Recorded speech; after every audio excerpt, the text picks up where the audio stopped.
narito tayo ngayon sa press con ng Destined to be Yours at makakachika natin live. Walang iba kundi sina Alden Richards, Sir Alden Richards at Ma'am Maine. Good evening po, Ma'am Iya. Bawi-bawi lang tayo dito. Yes po, ma'am. Ma'am, Sir, good evening. Good evening Eto na po. nga, my goodness, ang tagal-tagal naming lahat. Hinihintay ito. At finally, the most awaited series is about to Yes po, start. Ma'am Iya. Ma'am, sir, in one word, please describe how do you feel? Kinakabahan ba kayo? Naka-movie na kayo eh. Tapos syempre, Ma'am Iya, ako po excited. Ayaw talaga tigilan niyo. Excited po ako. Excited na rin akong makita kung ano yung pinaghirapan. Yeah, Yung ano ginawa pa? po namin ni Ano pa? Alden. Ano pa? So, Kasi naka-excited. pinaghirapan. Bakit lang? Pinagpuyatan po literal. Opo. Yes. Ikaw, Alden. Happy. Kasi parang for the longest time, Ma'am Iya,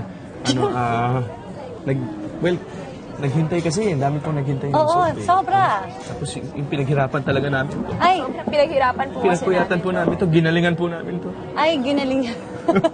Actually, ang gusto ko talaga malaman, ano ba yung mga character na gagampanan ninyo dito? Well, Heavy ba? Is it light? Bubbly? Main? Ibigay mo na. Or sobrang... Ibigay mo na. It's going to be the dramatic main na hindi Yes. kami handa. Paki-bilis na kami main, ha? Baka hindi kami handa sa pagkagawa mo. Ma'am Iya, ano lang po, very light lang po ng character ko dito. Radio DJ ako, Light? tapos, Asa ng light?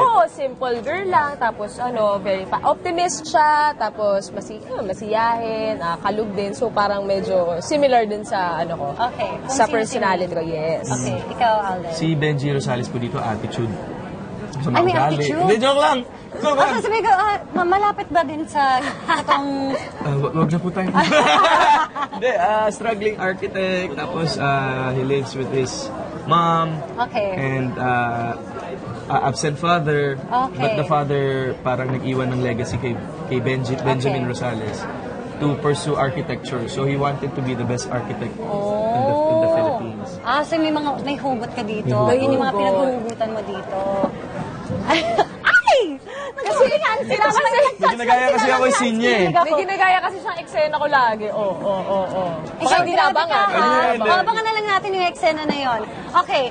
Siyempre, mga veteranong actor, yung makakabatuhan nyo dito. Yes po. Dito nga po kami. Na-sense ko yung kaba mo, yung Sir. pressure.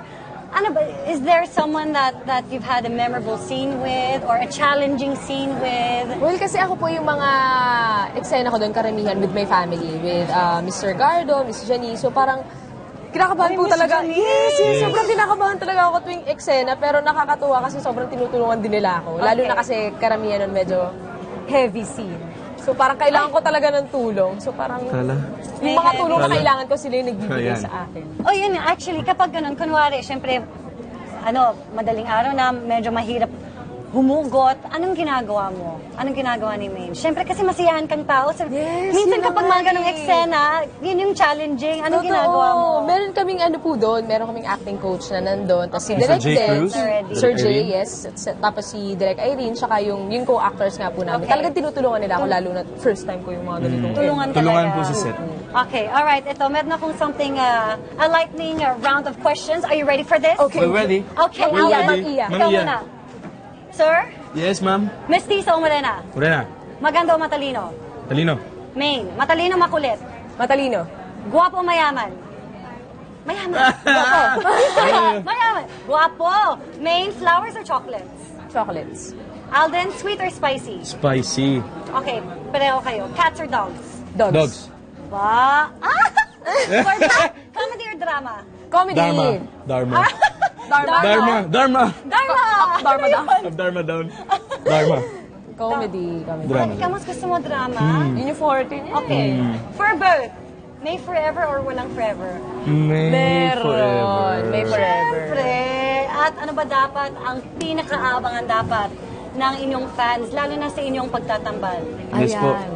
Abangan po nila ang Destined to be Yours, mga kapuso. Isa pong natatanging love story na pagbibitaan po namin dalawa ni Miss Maine. Ma'am Maine Mendoza. And excited na po kami mapanood niyo kung ano po tong, ano nga ba tong Destined to be Yours? Ano ba tong pinaghihirapan at pinagpupuyatan namin gabi-gabi? Tungkol ba saan to? Yes. At isang napakagaling na Alden Richards, Ay. isang napakagaling na pambansang baby. May papalit na. May papalit na po. Kay ginagalingan po ni Miss May Mendoza ang mga eksena niya. Ginagalingan po niya talaga eh. Grabe naman yung Nako, promise po, abangan niyo to. Ibang Main Mendoza to. Ginalingan eh. Actually, yun talaga yung abangan namin. Hindi, but what's like the most exciting thing about doing this soap together? It's our first time to do a First time. soap together, Ma'am Iya. Are you Ako, looking first time forward talaga. to long nights together on the set? Tas, actually, hindi lang po kaming dalawa eh. Parang all of the cast. Lahat po kami. Ang bilis naming naka-adjust with each other. Especially si Maine, kasi first time niya to do a Yes. soap. Yung mga- Sobrang daming adjustments na kailangan niya gawin in terms of late night shoots, pakikibagay sa mga co-actors, the material. Tumigil ka na nga si Richard. Yan. Ang lakas mga sarto si Alden. Okay, well again, I want to congratulate you guys. Thanks, Ma'am Iya. Boy, how exciting! Yes, yes. Again, please invite everyone. Ayan, sa lahat po ng nanonood po ngayon, iniimbitahan po namin kayo na abangan ang kauna-unahan naming soap ni ng Pambansang Bay, Alden Richards. At ng Dub Smash Queen po, Ma'am Maine Mendoza. Destined to be yours. Yes po, Destined to be yours po sa GMA Telebabad. The long wait is over, sabi nga po nila. So ito na yung tamang panahon para sa teleserye po namin dalawa ni Ma'am Maine. Tamang panahon talaga, lalo na para sa launch dahil Valentine's Day. Ayan! Yes. Kahit sinabi mo chocolates kanina, sorry, flowers lang yung Pero pwede order din namin kayo. para sa'yo. Kinakain din ko na naman po ito. Okay, salamat Happy po. Valentine's Happy Day! Valentine's. Good luck! Thank you, Ma'am Iya.